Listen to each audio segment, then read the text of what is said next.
Um, Thank you for talking to us again. A great story. Twice in 2 days. Yeah, but you left out some other things. You left holes in the story. Why was Isaac fired if he was a good guy? Yeah, I know. So I get that, I spoke glowingly, about him, about his record as head of intelligence. And obviously it's normal that the question's been, if he was so good, why does he get removed? Well, he was good in terms of the things that I mentioned, but he had other weaknesses outside of forget who he appointed. But the president wasn't happy with how he was conducting himself, or much rather the output. So, for instance, during the 2023 election, Isaac Moyo tells the president that Edgar Lungu and Hichilema have boarded the same Emirates flight, an EK flight from Lusaka to Harare, to attend the inauguration. It presents a problem because there's tension between Hichilema and Lungu. So after that phone call, Mnangagwa rushes the Foreign Affairs Department to create channels and avenues to receive a head of state and a former head of state who aren't getting along. And they do that. The airport comes to a standstill. They're anticipating, these people to come in. They're getting this from the head of intelligence, so they think it's true. It later turns out that neither Hichilema nor Edgar Lungu are actually on that flight. And Mnangagwa is quite upset about it because this is something that he feels a lower level intelligence guy could get, because you could just phone the civil aviation and ask for the passenger manifest and you'd see who's coming in. So that's a blip. And it extends beyond that. Before the Botswana elections, Isaac tells Mnangagwa that Masisi is going to win in Botswana. That turns out to be false. The reports submitted by the CIO with regards to the situation in Mozambique are again way off the mark. They don't predict the violence that becomes widespread and leads to loss of life. And throughout all of this, by the way, Mnangagwa is the chairperson. Zimbabwe is holding the chair in the SADC region. And this is egg in the face. Similarly, the president is then misinformed about the prospects of the South African election. Now, look, the president isn't looking to say, I want a prophet, right? That's why Angel or Makandiwa are not heading the CIO. He's not looking for a fortune teller, but he's looking for credible intelligence reports. The CIO, for instance, would have employed people to conduct polling in Botswana, in Zambia, in Mozambique before the elections to get a picture of what's happening. There are organizations, international ones, that supply that kind of data. So the president then feels like, I'm hamstrung here. In fact, someone who's very close to the presidency actually says, in a tantrum, the president actually says in Shona, "Andina security." So that really is what pushes Isaac to get fired. It starts off with the issue in Zambia, the reports on Botswana with Masisi, and it really just explodes after the situation in Mozambique, where ED basically is showing up at meetings and what he has as reports are different from what then transpires on the ground. And the new DG, Magwanya. Yeah. Yes. You spoke about him. Yeah. Briefly. What is it about Mangwanya that you're not telling us? There isn't a lot because I don't have a personal relationship with him, and that's one area in my work where I don't have as many sources around him. But there are things that I know that were not in the public domain. For instance, his glorious history within the intelligence community, or that he had worked as a commandeer at the CIO training school. Those are things that are not in the public domain. But I suppose what I'm not telling you is, sometimes the problem with investigative journalism, or the kind of journalism that we do, narrative form, is that people then expect you to become like a fortune teller. So they almost want you to predict into the future. And I was kind of avoiding, in that first episode, going deep into what kind of a person he will be, what kind of a leader. But in terms of what am I not telling you, well, the changes that is implemented already. And there's been widespread changes within the rank and file of the CIO. A lot of the older guys, older directors, they've all been retired. He's let them go. He's bringing in a younger crop of people. The CIO so far has become an extremely professional force. I mean, like I said there were thugs under Bonyongwe, and I don't shy away from that. They were thugs. And I've said that they became professional under Isaac. And under Mangwanya, you might see them really, really aiming to become way more professional. There's this thing, for instance, within them where he's telling them that he wants the CIO to be like Mossad. And there are now inter-intelligence memorandums, whatever you call them, between Zimbabwe and Israel. So we know, for instance, that the CIO is now talking to a lot of people within Israel's Mossad, and there will be quite a lot of cooperation going forward. Now, obviously, Zimbabwe, it supports the Palestinian people and so forth. It's a different argument altogether. But Zimbabwe also has quite a very long and great history with Israel. So that collaboration with Mossad should probably look to make the CIO a lot more professional. And those are things that Mangwanya will probably bring into the fourth. But I think above all, the one thing about him which would set him up with a lot of people, I said under Bonyongwe, there were a lot of rogue reports, like incredible stuff about period blood and menstruation, like total nonsense. It would make it an intelligence report. Under Isaac, a lot of the reports were incorrect, but they didn't carry hogwash. Under Mangwanya, you will most likely see proper intelligence reports that will really, really push national security forward. He really is. When sometimes you look at a guy and say, this guy is a soldier, or you look at a guy and say, this guy is a career cop, Mangwanya is a career intelligence officer. That's who he is. So the CIO, for the first time in a long time, is being run by an intelligence operative. So I don't know if that qualifies for what I should have told you in episode 1. Great. And you talked about Zambia, Mozambique, South Africa, and Zimbabwe has the chairmanship now. Yeah. Where do things stand? Well, from the perspective of the presidency, the people I'm speaking to say the president felt really, really let down. It was really embarrassing, the situation in Mozambique. Regardless of how it was played out in the media, it was really, really embarrassing. And I think eventually, as the situation unfolded, the president had to go back to relying on defense counterintelligence.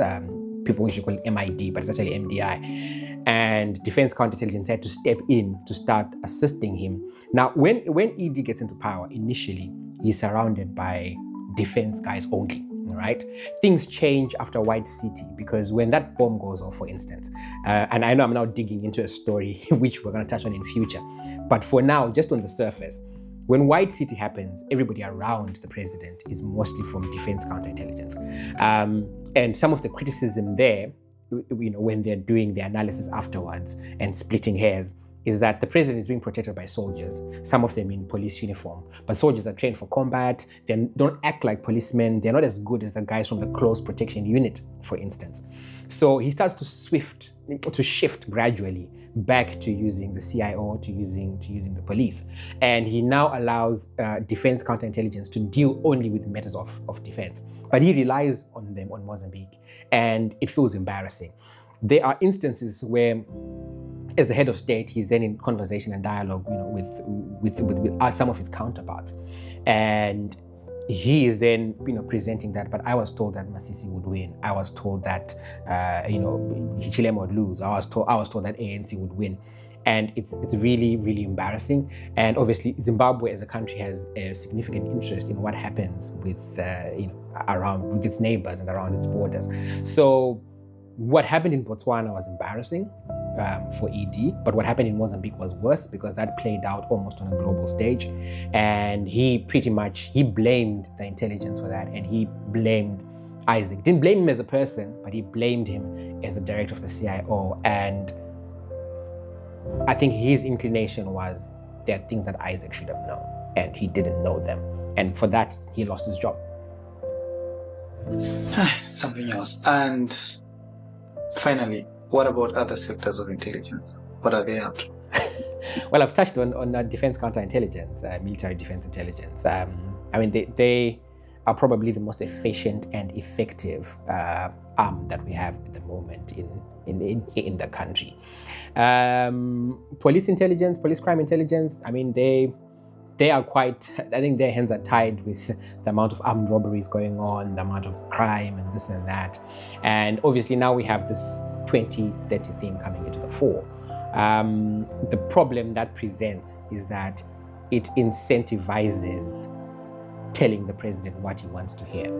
And that has been a very huge weakness throughout President Mnangagwa's tenure, where the people that should tell him the truth sometimes are scared. I actually understand why Isaac may not have told him that Masisi is going to lose, because there's an inclination that it's very difficult to say to the president, by the way, I think I've got bad news to give. So that will incentivize a lot of organs of intelligence to actually supply information that might be incorrect.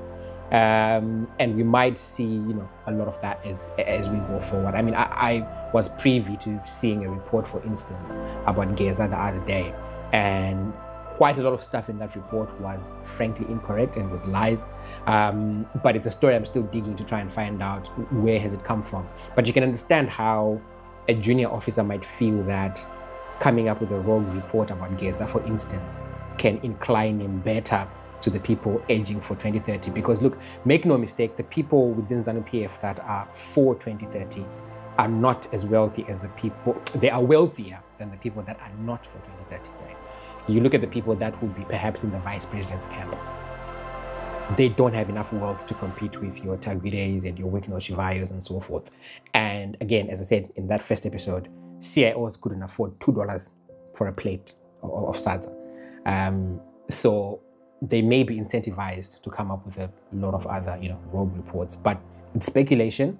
And I'm worried about further going down that road. So I think we'll see what they're up to. I think it will make for interesting times. But I have, as a personal opinion, I think we will see a lot more straightening up of the CIO, especially under Mangwanya, because he's well respected. He's well respected even by G40 people, the people that were kicked out of government. He's well respected by Gamma Talks, if you still remember Gamma Talks from Manjuru's days. So you have a person who is respected as a workman by Gamma Talks, is respected by Lacoste, and he's respected by G40. So hopefully that urge, it might get resisted. But the point was, why did I leave out, isn't it? And that's why I left. Why did Isaac lose his job? He left the president with egg on his face about Mozambique, about Botswana, and about South Africa. And ultimately that cost him his job.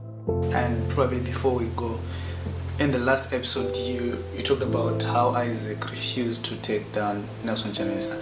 And yeah. You talked about him sending reports which were untrue. Yeah. About Mozambique, about Zambia, etc. Yeah.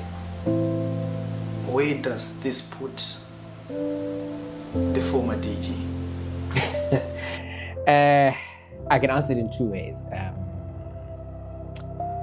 Where does it put him? I think it puts him in a bit of a sticky situation, but it's a sticky situation for which he says, I did what I was asked to do, and maybe I'm just not cut out for this. Ultimately, he's a diplomat who is competent in intelligence, but he's not an operative. So a lot of those mistakes do go down to him just not knowing how to run 2,000 operatives who are working for the CIO. And yes, you mentioned the Chamisa story, and I know that's been the punchline that people have run with a lot. But look, it's not unusual for intelligence organizations to take out opponents. Bad as that sounds, they do it world over. The MI6, MI5, they do it. CIA, they do that. Even National Intelligence in South Africa, they do that as well. So proposals like that are not unusual. But ultimately, I think what matters was that Isaac wouldn't authorize it. But similarly, remember I said directors had access to the president. So the president could have authorized it, and it would have happened. But Mnangagwa didn't authorize it. So ultimately, Mnangagwa has refused to have Nelson Chamisa killed. Isaac Moy has refused to have Nelson Chamisa killed at the time. I suppose maybe what throws egg in the face is we'll have people asking, why are plans to kill political opponents landing on the desks of journalists, right? You rarely get plans by the CIA to take out members of the opposition or even terrorists reach on the desks of journalists, but sometimes they do. Think WikiLeaks, think Edward Snowden. So that is sort of where things are. And I know you said, where does that leave Isaac? I think ultimately Isaac can count on his relationship with the president. It's very good, the personal relationship. The work relationship failed towards the end dismally, and that's why he's lost his job. I don't know what might happen in the future. I can't predict what he will do. He might make him an ambassador. He might leave him out of the cold. But Isaac, for the most part, should be fine. His wife is within the ZANU-PF structures. I know she contested for MP. I just don't remember if she won or not. But she was in Mashingo or something, so she probably would have won. So he's still okay. He will never be too far away from the levers of power, because ultimately this is one of the president's closest friends and closest allies for years. Isaac's wife used to get victimized in 2015, 2016 because people in Mugabe's government, they'd kind of figured out that this guy is pro-ED. So that's sort of where he is. Yeah. Oh, thank you so much.